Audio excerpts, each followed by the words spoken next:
cobblestones, both alike in dignity, in fair Verona, where we lay our scene. From ancient grudge, right to new unity, where civil blood makes civil hands unclean. From forth the fatal loins of these two foes, of SHRHS lovers take their life, whose misadventures piteous overthrows, doth with their death bury their parents' strife. the fearful passage of their death-marked love and the continuance of our parents' rage, which but their children's end not could remove, is now charged traffic of our stage. The which, if you with patient ears attend, what here shall miss, our toil shall strive to mend.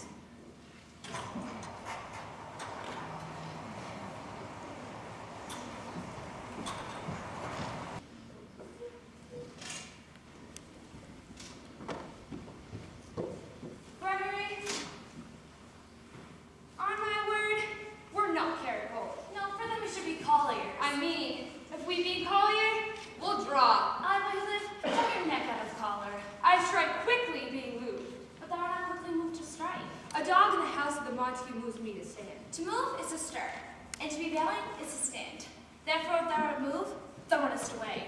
A dog in the house shall move me to stand. I will push to the wall any man or maybe a Montague's. that shall see a weak slave, for the weakest goes to the wall. 'Tis true, and yet for a woman being the weaker vessels, or ever thrust to the wall. Therefore, I will push Montague's men to the wall and thrust his maids to the wall. The course will chain us men and their masters. 'Tis all one. I will show myself a tyrant. When I'm done with the men, I'll be civil with the maids. I'll cut off their heads. The heads of the maids? Aye, the heads of the maids, or their maiden heads. Taken with sense thou will. They must take in the sense that, feel it. Me they shall be able to feel, while I'm able to stand. And 'tis now, I'm a pretty piece of flesh. Thou art lucky they're not fish. Thou hast poor John. Draw my tool. Here comes from the house of Montague. My naked weapon is out. Quarrel, I back thee. How? Turn my back and run? Fear me not. No, Mary, I fear thee. Let it begin. Let us take the law on our sides. I will run as I pass by. Let them take it as they list. Nay, if they dare, I will bite my thumb at them. What disgrace to them if they bear it. Do you bite your thumb at us, sir? I bite my thumb, sir. Do you bite your thumb at us, sir? Is the law on our side if I say aye? No. I do not bite my thumb at you, sir, but I bite my thumb. Do you sir. quarrel, sir? Quarrel, sir? No, sir. Well, if you do, sir, I fare just as good as men do. No better. Well, sir, Say better. Here comes one of our master's kingsmen. better, sir. You lie. Gregory, remember thy washing blow.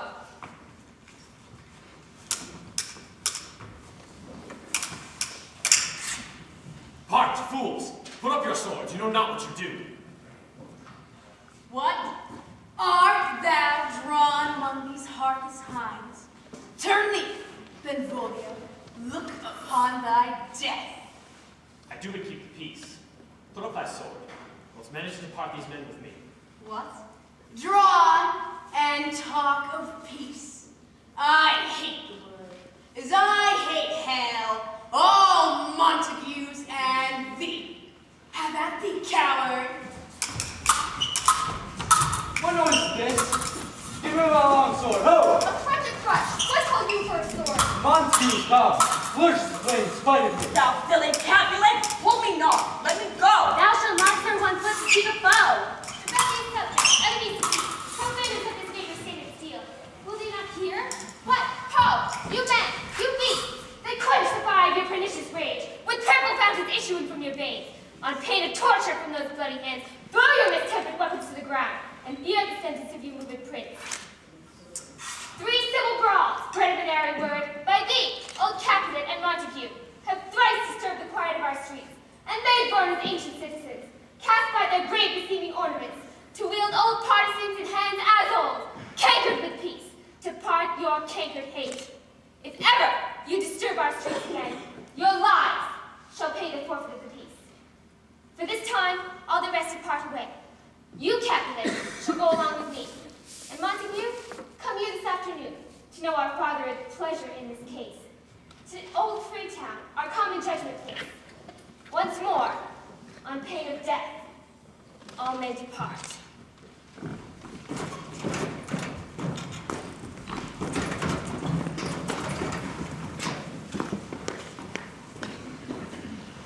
Set the stage before we approach.